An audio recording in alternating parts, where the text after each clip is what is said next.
வணக்கம் ஃப்ரெண்ட்ஸ், நம்ம இந்த வீடியோவில் என்ன பார்க்க போகிறோம்னா டிஎன்பிஎஸ்சி ப்ரீவியஸ் இயர் கொஸ்டினில் பொருந்தா சொல் அப்படிங்கிற நியூ சிலபஸ் படி அந்த பொருந்தாத சொல்ல எந்த மாதிரி நம்ம ப்ரீவியஸ் இயர் கொஸ்டின் கேட்டிருக்காங்க, அதில் நம்ம பொருந்தாத சொற்கள் நம்ம எப்படி அதில் அவங்க கொடுத்துருக்க 4 ஆப்ஷன்லேருந்து நம்ம ஆன்சர் எடுக்கணும் அப்படிங்கிறதான்ப்பா பார்க்க போகிறோம்.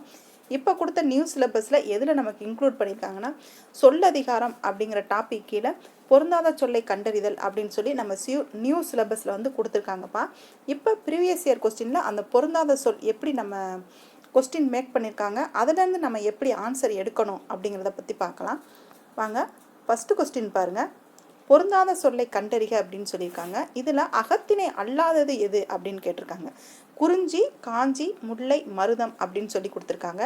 இதில் நமக்கு குறிஞ்சி, முல்லை, மருதம், நெய்தல், பாலை அதெல்லாம் வந்து நமக்கு அகத்திணையில் வரும்பா. இதில் காஞ்சி அப்படிங்கிறது புறத்திணையில் வரும். அப்போ இதில் பொருந்தாத எதுன்னு பார்த்தீங்கன்னா காஞ்சி தான். நெக்ஸ்ட் கொஸ்டின் பாருங்கள், பொருந்தாத சொல்லை கண்டறிக தான். இதில் விழும்புதல், செப்புதல், மொழிதல், கேட்டல் அப்படின்னு சொல்லியிருக்காங்க. இதில் வந்து பொருந்தாதது எது அப்படின்னு பார்த்தீங்கன்னா இந்த சொல்லுதல் அப்படிங்கிறது வந்து பேசுதல், விளம்புதல், செப்புதல், உரைத்தல், கூறல், இயம்பல், மொழிதல் அப்படிங்கிற எல்லா மீனிங்லையும் வரும். இதில் கேட்டல் அப்படிங்கிற மீனிங்கில் வந்து வராது. நெக்ஸ்ட் கொஸ்டின் பாருங்கள், பொருந்தாத சொல்லை கண்டறிக. ஆடு வந்து வண்டி, பால் பசு, எருது உழவு, காளை வண்டி அப்படின்னு சொல்லி கொடுத்துருக்காங்க. இதில் பொருந்தாதது எதுன்னு பார்த்தீங்கன்னா ஆடு வந்து வண்டி தான் பொருந்தாது. ஏன்னா பசு வந்து பால் கொடுக்கும், எருது வந்து உழவுக்கு உதவும், காளை வந்து வண்டியில் மாட்டி ஓட்டிட்டு போவாங்கல்ல. அப்போ ஆடு வண்டி அப்படிங்கிறது அது எதுக்குமே நமக்கு பொருந்தாதது இல்லைல்ல, அதனால தான்ப்பா இந்த ஆடு வண்டி அப்படிங்கிறது வந்து பொருந்தாது. நெக்ஸ்ட் பாருங்க, சூம்பல், சொத்தை, அழுகல், கடலை அப்படிங்கிறதெல்லாம் இது எதில் வந்து பொருந்தாது அப்படின்னு சொல்லியிருக்காங்க. இது எல்லாமே வந்து கெட்டுப்போன காய்கறி வகையில் தான் இந்த சூம்பல், சொத்தை, அழுகல் அப்படிங்கிறதெல்லாம் வரும். இதில் கடலை அப்படிங்கிறது வராது. இது 10th புக்கில் நம்ம கொடுத்துருப்பாங்க. இதை நீங்கள் டீட்டெயிலாக படிச்சிருந்தீங்கன்னா தெரிஞ்சிருக்கும். இதை நம்ம நடத்தியும் கொடுத்துருக்கோம்ப்பா, நம்ம பிளேலிஸ்டில் இருக்குது, பார்த்துக்கோங்க. நெக்ஸ்ட் பாருங்கள், உயர்திணைக்குரியது அல்லாத பால் வகையை கண்டறிக. அதாவது உயர்திணை இல்லாத பால் வகை என்ன அப்படின்னு சொல்லி கேட்குறாங்க. இதில் ஆண்பால், பெண்பால், பலர்பால் இது மூணுமே வந்து உயர்திணை தான். பலவின்பால் அப்படிங்கிறது ஒன்றன்பாலில் அக்ரிநிலை வரும். சரிங்களா?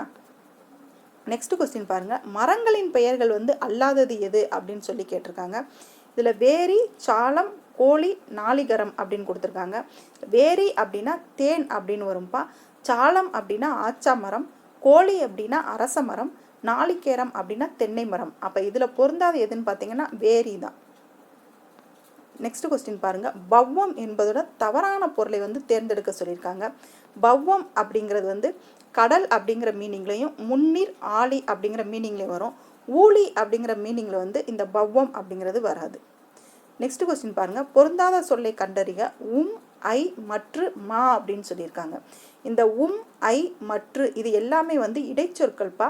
மா அப்படிங்கிறது இந்த இதில் வந்து பொருந்தாது, அது வந்து உரிச்சொல்.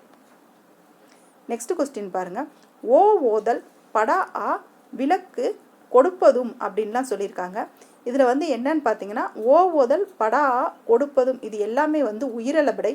விளக்கு அப்படிங்கிறது வந்து அந்த விளக்கு அப்படிங்கிறது வந்து ஒற்றளபடை. நெக்ஸ்ட் கொஸ்டின் பாருங்க, மென்தொடர் குற்றியலுகரம் அப்படிங்கிறது வந்து எது அப்படின்னு கேட்டிருக்காங்க. இதில் பண்பு, மஞ்சு, கண்டு இது எல்லாமே மென்தொடர் குற்றியலுகரம் தான்ப்பா. எக்குங்கிறது ஆயுதத்தொடர் குற்றியலுகரம். இதை நம்ம பார்த்தாவே நம்ம ஈஸியாக ஆன்சர் வந்து நம்ம எடுத்துடலாம். ஏன்னா இந்த அப்படிங்கிற சொல்லு ஆயுத எழுத்தாக தான் வரும். நெக்ஸ்ட் கொஸ்டின் பாருங்கள், பாக்கு, பஞ்சு, பாட்டு, பத்து அப்படிங்கிறதுலாம் வந்து இதில் பொருந்தாதது எது அப்படின்னு கேட்டிருக்காங்க. இதில் பொருந்தாதது எதுன்னு பார்த்தீங்கன்னா பஞ்சு தான்ப்பா.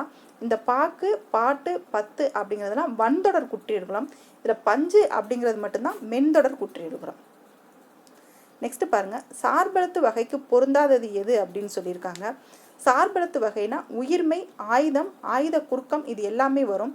உயிரெழுத்து அப்படிங்கிறது உயிரெழுத்து, மெய்யெழுத்து, ஆயுத எழுத்துங்கிறது நமக்கு தனித்தனியாக வரக்கூடியது. அதனால் உயிரெழுத்து அப்படிங்கிறது நம்ம சார்பெழுத்து வகையில் வந்து அது பொருந்தாது. பிஞ்சு வகைகளில் பொருந்தாதது எது அப்படின்னு கேட்டிருக்காங்க. வடு, குறும்பை, கருக்கள் இது எல்லாமே பிஞ்சு வகையில் வரும். கொப்பு அப்படிங்கிறது வந்து அந்த மர வகையில் வந்துரும்பா, அது வந்து பிஞ்சு வகையில் வராது. நெக்ஸ்ட் பாருங்க, பொருந்தாத சொல்லை கண்டறிக. இன்பம், பொருள், அறம், அருள் அப்படின்னு சொல்லியிருக்காங்க. ஐம்பெரும் காப்பியங்களில் அறம், பொருள், இன்பம், வீடு அப்படிங்கிறதெல்லாம் வந்து ஐம்பெரும் காப்பியங்களில் வரும். அருள் அப்படிங்கிறது வந்து ஐம்பெரும் காப்பியங்களில் வராது. நெக்ஸ்ட் பாருங்க, அந்த நமக்கு தமிழ் எண்கள் கொடுத்துருப்பாங்கல்ல, அந்த தமிழ் எண்களில் பொருந்தாதது எது அப்படின்னு சொல்லி கேட்டிருக்காங்க. அது எல்லாமே அந்த கடலை உருண்டை நனைச்சு ருசிச்சுங்கிற பாடல் வரி வந்து இதுக்கு வந்து மேட்சிட்டாக வச்சுருப்பீங்க. அதில் 4க்கு வந்து சா அப்படிங்கிற மாதிரி எழுத்து தான்ப்பா வரும். அப்போ டி தான் பொருந்தாதது. நெக்ஸ்ட் பாருங்க, இவை மூன்றன் நாமம் கெடும் நோய் என்னும் திருக்குறளையொட்டி பொருந்தாத சொல்ல வந்து என்ன அப்படின்னு சொல்லி கேட்டிருக்காங்க. இதில் வந்து எவை மூன்றனும்னா இது காமம், வெகுளி, மயக்கம் அப்படிங்கிற 3மே கரெக்டாக வரும்பா. இதில் இன்பம் அப்படிங்கிறதான் பொருந்தாது. நெக்ஸ்ட் பாருங்க, தமிழ்நாடு, கேரளா, இலங்கை, ஆந்திரா அப்படின்னு சொல்லி கொடுத்துருக்காங்க. நமக்கு தமிழ்நாடு, கேரளா, ஆந்திரா எல்லாமே நம்ம இந்தியாவில் இருக்க மாநிலங்கள் தான். இலங்கை அப்படிங்கிறது நமக்கு இந்தியாவோட அண்டை நாடுகள். அப்போ இது வந்து பொருந்தாது. அப்போ எப்படி நம்ம பொருந்தாத சொல்லை நம்ம பிரித்து நம்ம எடுக்கணும் அப்படிங்கிறது பார்த்துருக்கீங்களா? இதில் ஆன்சர் தெரியலனாலுமே எந்த 3 சரியாக வருதோ அதை விட்டுட்டு அதில் எது பொருந்தாமல் இருக்கோ அதை தான் வந்து நம்ம ஆன்சராக எடுக்கணும். இப்படி தான் இப்போ பொருந்தாத சொல்லுக்கு வந்து அவங்க கொஸ்டின் வந்து மேக் பண்ணியிருக்காங்க.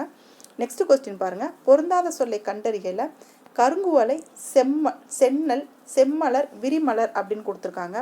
இது கருங்குவலை, சென்னல், செம்மலர் இது எல்லாமே பண்பு தொகையில் வரும். விரிமலர் அப்படிங்கிறது வினை தொகையில் வரும். நெக்ஸ்ட் பாருங்க, ஆண்பார் பிள்ளை தமிழ் பருவத்தில் பொருந்தாதது எது அப்படின்னு பார்த்தீங்கன்னா காப்பு, கலங்கு, அம்புலி, செங்கீரை அப்படின்னு சொல்லியிருக்காங்க.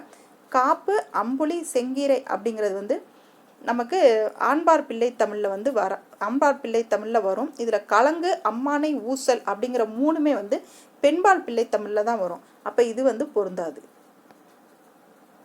பூவின் நிலையை குறிக்காத ஒரு செல்லை வந்து தேர்ந்தெடுக்க சொல்லியிருக்காங்க. இதில் வந்து பூவின் நிலைக்கு வந்து கொழுந்து அப்படிங்கிறது வராது. இந்த கொழுந்து அப்படிங்கிறது நமக்கு மரம் அதோட சேர்ந்து தான் வந்துடும். அரும்பு, வீ, போது அப்படிங்கிறதெல்லாம் பூவின் நிலையை குறிக்கும். கொழுந்து அப்படிங்கிறது நமக்கு மரத்தோட சேர்ந்து போயிடும். நெக்ஸ்ட் பாருங்க, குழல்கள் செய்ய இயலாத மரங்கள் என்ன அப்படின்னு சொல்லி கேட்டிருக்காங்க. கருங்காலி, செங்காலி, சந்தனம் இதிலெல்லாம் வந்து குழல்கள் செய்வாங்கப்பா. அகில் மரத்தில் வந்து குழல்கள் வந்து செய்ய மாட்டாங்க. குழல்கள்னா இது இந்த புல்லாங்குழல்லப்பா, அதை சொல்கிறாங்க. இதோட நமக்கு இந்த வீடியோ முடியுதுப்பா. அடுத்து நம்ம டாபிக் வைஸாக இன்னொரு கொஸ்டினை ப்ரீவியஸ் இயர் கொஸ்டினில் எப்படியெல்லாம் கேட்டிருக்காங்க அதுலேருந்து நம்ம எப்படி ஆன்சர் எடுத்து பழகணும், ப்ளஸ் நம்ம ஸ்கூல் புக் பேக்கில் எந்த மாதிரி நம்ம கொஸ்டின் எல்லாம் கொடுத்துருக்காங்க அப்படின்னு அடுத்த வீடியோவில் பார்க்கலாம். தேங்க்யூ.